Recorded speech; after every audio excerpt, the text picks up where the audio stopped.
अस्सलाम वालेकुम नाज़रीन इकराम, मैं हूं आपका होस्ट अयाज अहमद। नाज़रीन इकराम, इस वक्त एक बड़ी खबर है जनूबी कोरिया से। जनूबी कोरिया में हालात आउट ऑफ कंट्रोल हो चुके हैं। बहुत बड़ी तादाद के अंदर आवाम सड़कों के ऊपर मौजूद है और एक ही मुतालबा कर रही है कि हमारा ये सदर, जिसने हमारे मुल्क के अंदर मार्शल लॉ लगाने की कोशिश की है, ये अपनी सीट से इस्तीफा दे, ये सदारत की कुर्सी को छोड़े। सदर ने अपनी कौम से माफ़ी मांग ली है कि मेरी कौम मुझे माफ़ कर दे, मैंने गलत काम किया, लेकिन कौम इसके ऊपर मानने को तैयार नहीं है। कौम ये कह रही है कि आप इस्तीफा दें। आपने दो नंबरी करने की कोशिश की है, आपने मार्शल लॉ लगाने की कोशिश की है, हमें किसी भी सूरत आप सदारत की कुर्सी के ऊपर मंजूर नहीं है। दूसरी तरफ उनके जो आर्मी चीफ हैं, उन्होंने अपने इस्तीफे की पेशकश की है और यह कहा है कि हम इस काम के लिए ट्रेंड नहीं है जिसके लिए हमें कहा गया। उन्होंने कहा कि हमें ऑर्डर मिले, हमने ऑर्डर्स को फॉलो किया। अब बहुत बड़ी तादाद के अंदर वहां पर लोग बाहर निकले हुए हैं और ये डिमांड कर रहे हैं कि जब तक जनूबी कोरिया के सदर इस्तीफा नहीं देंगे उस वक्त तक हम घरों को वापस नहीं जाएंगे। इसके अलावा पाकिस्तान के अंदर आज़ाद कश्मीर में बहुत बड़ी तादाद के अंदर अवाम सड़कों के ऊपर मौजूद है एहतजाज करने के लिए। और अब से थोड़ी देर कबल यह खबर आई है कि मुज़ाकरात कामयाब हो गए हैं। जिन लोगों को गिरफ्तार किया गया है उनको रिहा करने के ऑर्डर्स भी दे दिए गए हैं। अब इसकी जो तफसील है वो मैं आपको बताता हूं कि असल मुद्दा और असल वजह क्या है। आपको याद होगा कि कुछ अरसा कबल आज़ाद कश्मीर के अंदर बहुत बड़े लेवल के ऊपर, बड़े पैमाने के ऊपर एहतजाज किया गया था कि वहां पर बिजली की कीमत बहुत ज़्यादा है, बिजली सस्ती की जाए, और आटे की कीमत बहुत ज़्यादा है, उसको भी सस्ता किया जाए। तो उस वक्त आज़ाद कश्मीर की आवाम ने बहुत बड़ी तादाद में बाहर निकल कर अपने ये मुतालबात मनवा लिए थे। अब क्या हुआ है? अब यह हुआ है कि आज़ाद कश्मीर की हुकूमत ने एक सदारती आर्डिनेंस पास किया है और उस आर्डिनेंस को लेकर यह किया गया है कि वहां की आवाम एहतजाज नहीं कर सकती। अगर कोई बाहर निकलेगा, एहतजाज करेगा, तो उसको 3 साल कैद की सजा हो सकती है।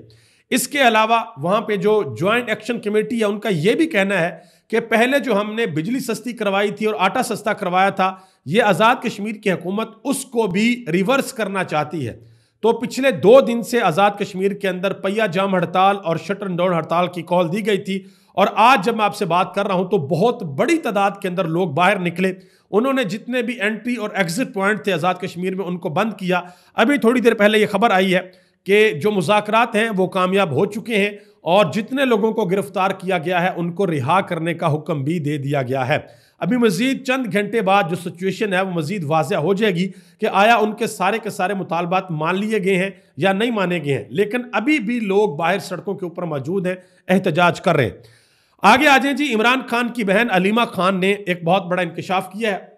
उन्होंने कहा कि जिस वक्त इमरान खान ने 24 नवंबर की फाइनल कॉल दी थी और लोगों ने अपने घरों से बाहर निकलना शुरू किया और हुकूमत ने जब देखा कि पेशावर से बहुत बड़ी तादाद के अंदर, KPK से बहुत बड़ी तादाद के अंदर लोग बाहर निकल रहे हैं, तो ये पैनिक कर गए थे, इनके हाथ पांव फूल गए थे और इन्होंने जल्दी जल्दी के अंदर बैरिस्टर गौहर अली खान को अडयाला जेल भेजा कि जाएं और जाकर इमरान खान को मनाएं कि आप आ जाएं, आकर एहतजाज करें, लेकिन आपने इस्लामाबाद D चौक के अंदर नहीं आना, आपने संगजानी जाना है। और फिर मैं आपको 2-3 दफ़ा ये बता चुका हूँ वीडियो वाला मामला कि इमरान खान को कहा गया कि आप वीडियो रिकॉर्ड करवाएं, तो इमरान खान ने बैरिस्टर गौहर को कहा कि ये मोबाइल तुम्हारा है। बैरिस्टर गौहर ने कहा ये नहीं, मेरा नहीं है, ये हुकाम का मोबाइल है। तो इमरान खान ने कहा कि पहली बात यह है कि 40 सेकंड का वीडियो पैगाम रिकॉर्ड नहीं करवाना, मैंने 3 मिनट का वीडियो पैगाम रिकॉर्ड करवाना है।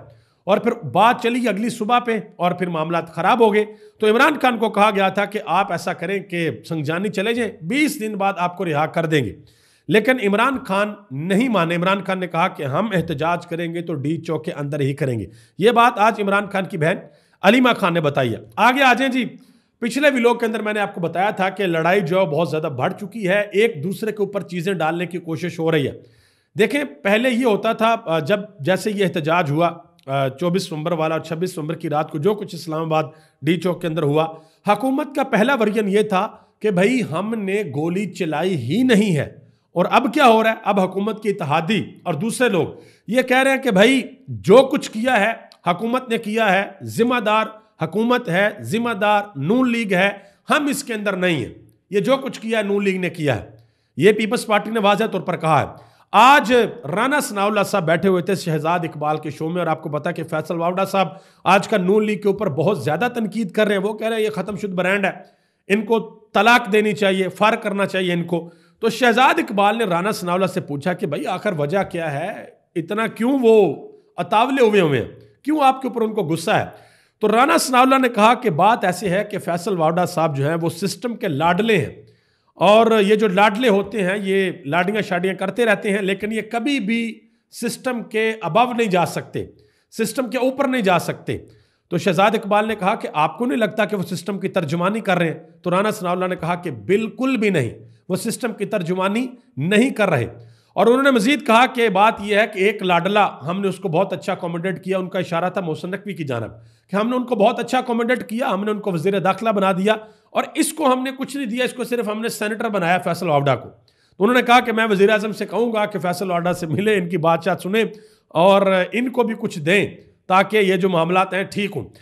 आगे आ जाए जी, शाहिद खकान अब्बासी ने आज एक प्रेस कॉन्फ्रेंस की है और उन्होंने बिल्कुल वाज़ेह अंदाज के अंदर एक बात कही है। उन्होंने कहा जी, गोली चलाना हुकूमत की नाकामी साबित करता है, कारकुनान पुरअमन थे, अगर आपके पास कोई सबूत है तो आप वीडियो दिखा दें। उन्होंने कहा कि कोई एक वीडियो दिखा दे कि कारकुनान ने पुलिस के ऊपर किसी किस्म का कोई हमला किया हो।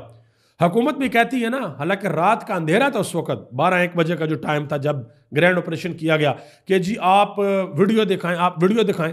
तो हुकूमत के पास तो पूरे इस्लामाबाद की वो सेफ सिटी वीडियोज़ हैं, हर जगह कैमरेज लगे हुए हैं। तो अगर किसी एक जगह पे कोई मेट्रो स्टेशन तोड़ा गया है, किसी सरकारी बिल्डिंग को नुकसान पहुंचाया गया है, किसी के ऊपर हमला किया गया है, पुलिस वालों के ऊपर हमला किया गया, तो आपको चाहिए कि अभी तक वीडियो जो है वो आप सामने ले आते और वीडियो आप बता देते कि ये काम किया, लेकिन अभी तक कोई ऐसी चीज़ सामने नहीं आई है। आगे आ जाए जी, महर बुखारी ने एक इंटरव्यू दिया फहद शहबाज को, और फहद शहबाज ने उनसे बड़े अहम सवालात पूछे। तो महर बुखारी ने सवालात के जवाबात में एक बात कही है बड़ी अहम। उन्होंने कहा कि एस्टेब्लिशमेंट ने इमरान खान के बारे में बहुत बड़ी मिसकैलकुलेशन की है, मिसकैलकुलेशन हो गई है। उन्होंने कहा कि इमरान खान सही कहता था कि अगर मैं हुकूमत से निकल गया तो मैं ज़्यादा खतरनाक हो जाऊंगा, और अगर मैं जेल के अंदर चला गया तो मैं और ज़्यादा खतरनाक हो जाऊंगा। उन्होंने कहा कि अदम एतमाद के बाद अब तक वो अपनी मकबूलियत के अरूज पर है, उससे जेल के अंदर बैठकर भी पता है कि बाहर क्या हो रहा है, बाहर कौन किसके साथ मिल रहा है, विकेट के दोनों जानब कौन खेल रहा है, किसकी तार कहां पर अड़ी हुई है, ये इमरान खान को जेल के अंदर बैठकर भी पता है। अच्छा जी, एक और बड़ी अहम बात आपको याद है कि 2 दिन कबल इमरान खान ने बहुत से लोगों के साथ मुलाकात की थी, शेख रशीद के साथ भी मुलाकात की थी, फवाद चौधरी के साथ मुलाकात की थी, बाकी लोगों के साथ भी, अपने कारकुनान के साथ भी मुलाकात की थी। और एनी शादीन बताते हैं कि जब कारकुनान ने इमरान खान को देखा तो उन्होंने नारे लगाए और बड़े पुरजोश अंदाज में नारे लगाए।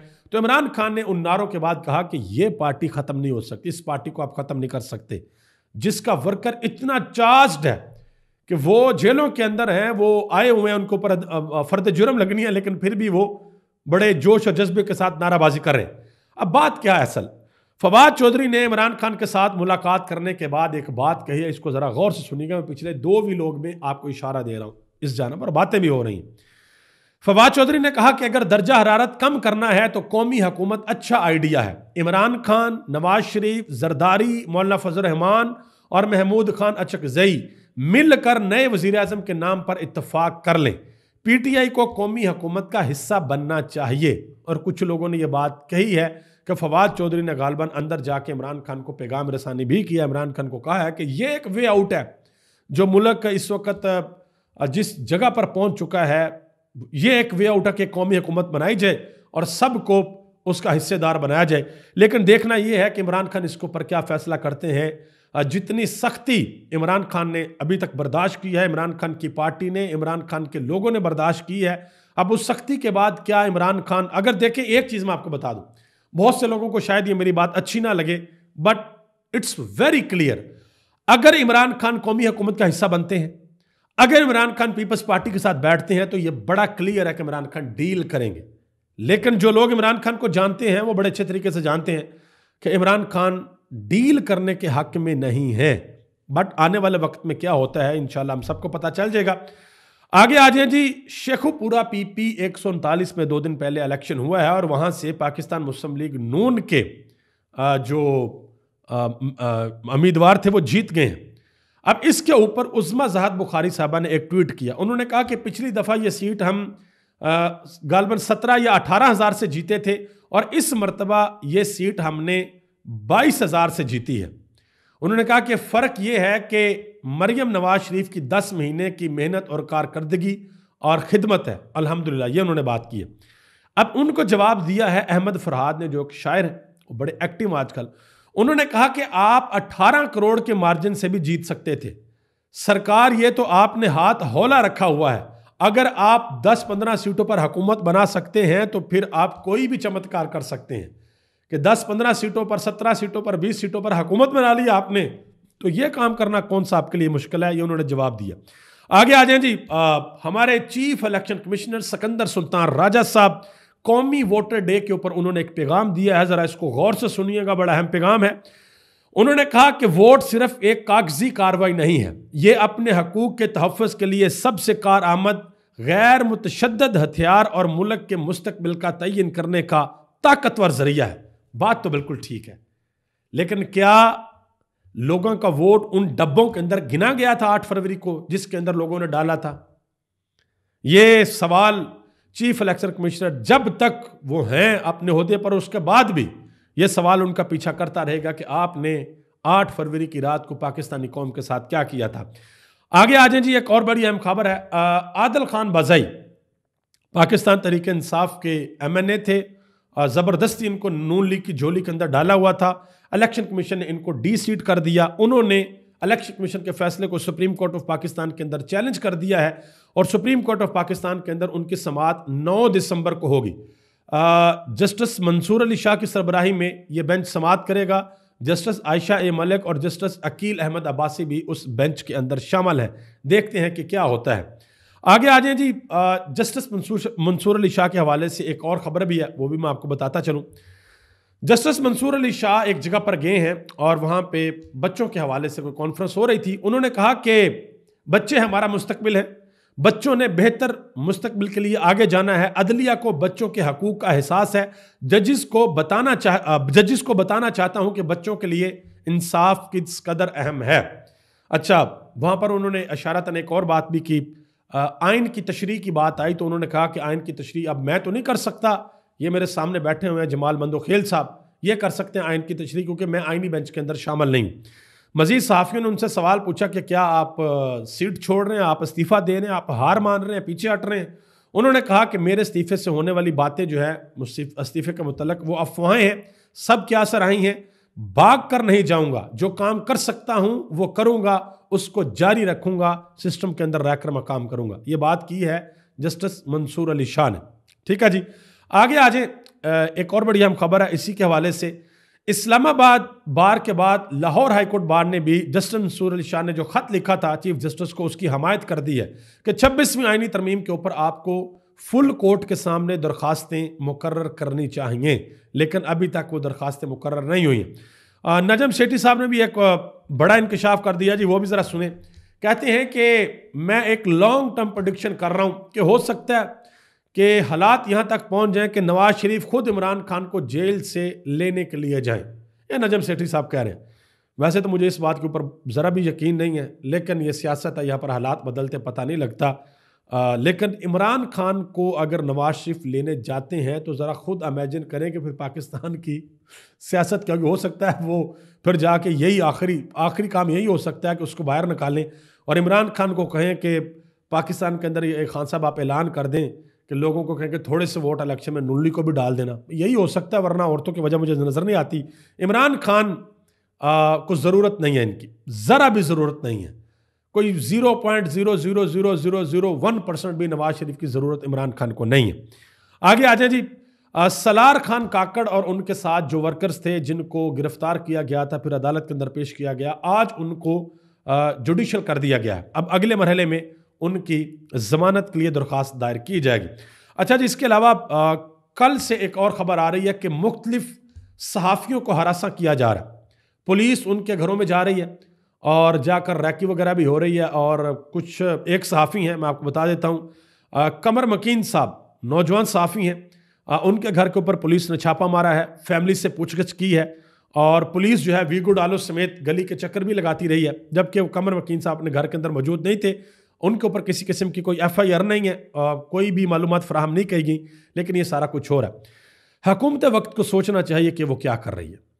हाँ देखें, कोई सहाफ़ी है, कोई रिपोर्टर है, मीडिया का कोई भी बंदा है, अगर उसने खिलाफ कानून कोई काम किया है, कोई जुर्म सरजद हो गया उससे, भाई आप उसके ऊपर FIR दें, उसको अदालत के अंदर पेश करें। इस तरीके से लोगों को जाके तंग करना, लोगों की चादर चार दीवारी का तकद्दस पमाल करना, यह चीज़ बिल्कुल भी ठीक नहीं है। सदा आपने कुर्सी के ऊपर नहीं रहना। यह कुर्सी एक ना एक दिन आपसे चली भी जाए, किसी और के पास चली जाएगी, फिर आप लोगों ने बड़े इतराज़ करने हैं कि हमारे साथ क्या हो रहा है। आगे आ जाए जी, हाफिज अब्दुल्ला साहब, उन्होंने कहा कि पीडीएम के दौर में पार्लियामेंट के अंदर मदारस बिल की मंजूरी ली जा रही थी, जो कि अचानक रोक दी गई, एजेंडा मुलतवी हो गया। शहबाज शरीफ ने मौलाना फजल रहमान को फोन के ऊपर अहम शख्सियत के मैसेजेस दिखाए कि ये देखे हमें ये कहा जा रहा है हम मजबूर हैं। ये तब की बात है जब पीडीएम 1 की हुकूमत थी। तो हाफिज अब्दुल्ला साहब कह रहे हैं कि अब बताएं अब क्या मसला है, अब किसका दबाव है, अब आप उसको वो जो था मदारस का बिल उसको आप क्यों नहीं मंजूर कर रहे। और मैंने पिछले व्लॉग में आपको बताया था कि मौलाना अब्दुल गफूर हैदरी ने कहा था कि भाई हम हो सकता है कि हम इस्लामाबाद की तरफ मार्च भी करें। बहरहाल मार्च शार्च तो मुझे होता हुआ नज़र नहीं आ रहा, हुआ भी तो बड़ा फ्रेंडली सा मैच होगा। देखते हैं कि आगे क्या होता है। मुझे इजाज़त दें इस दुआ के साथ, अल्लाह ताला पाकिस्तान पर अपना ख़ास फजल और करम फरमाए। पाकिस्तान के करोड़ों लोगों पर जो पाकिस्तान और दुनिया भर के अंदर रहते हैं उन पर अल्लाह अपना ख़ास फजल और करम फरमाए। और वो लोग जो पाकिस्तान को नुकसान पहुँचाना चाहते हैं, किसी भी तरह से नुकसान पहुँचाना चाहते हैं, अल्लाह ताला उनको हदायत दे। और अगर उनकी किस्मत के अंदर हदायत नहीं लिखी, अल्लाह फिर उनको इबरत का निशान बनाए। मैं हर वीडियो के बाद ये दुआ ज़रूर मांगता हूँ, और आज एक छोटी सी चीज़ आपको बता देता हूँ कि मैं ये दुआ क्यों मांगता हूँ। ये जो मुल्क है ना हमारा पाकिस्तान, ये हमने बनाया था ला इलाहा इल्लल्लाह के नाम के ऊपर। और हमारे जो फाउंडिंग फादर्स हैं ना, उन्होंने अल्लाह से एक अहद लिया था कि या अल्लाह हमें इस बरसगीर के अंदर ज़मीन का एक ऐसा टुकड़ा अनायत फरमा कि जिसके ऊपर हम तेरे और तेरे हबीब सल्लल्लाहु अलैहि वसल्लम के दीन मुबारक के मुताबिक अपनी ज़िंदगियों को गुजार सकें, और जो तेरा निज़ाम है, तेरे दीन का निज़ाम है, हम उसको उस सरजमीन के ऊपर नाफिज कर सकें। और बेशुमार कुर्बानियाँ हमारे आबा अजदाद ने इस पाकिस्तान को हासिल करने के लिए दी थी। इसलिए मैं दुआ करता हूँ कि इस पाकिस्तान को जो ला इलाहा इल्लल्लाह के नाम पर बना, जो लोग नुकसान पहुँचाना चाहते हैं, अल्लाह उनको हदायत दे। पहली दुआ तो यह है कि अल्लाह उनको हदायत दे दे, और अगर उनकी किस्मत और मुकद्दर में हदायत नहीं लिखी तो फिर हम ये दुआ कर सकते हैं कि अल्लाह उनको निशान इबरत बनाए। आप सबका बहुत बहुत शुक्रिया। पाकिस्तान जिंदाबाद, पाकिस्तान के करोड़ों आवाम पाइंदाबाद।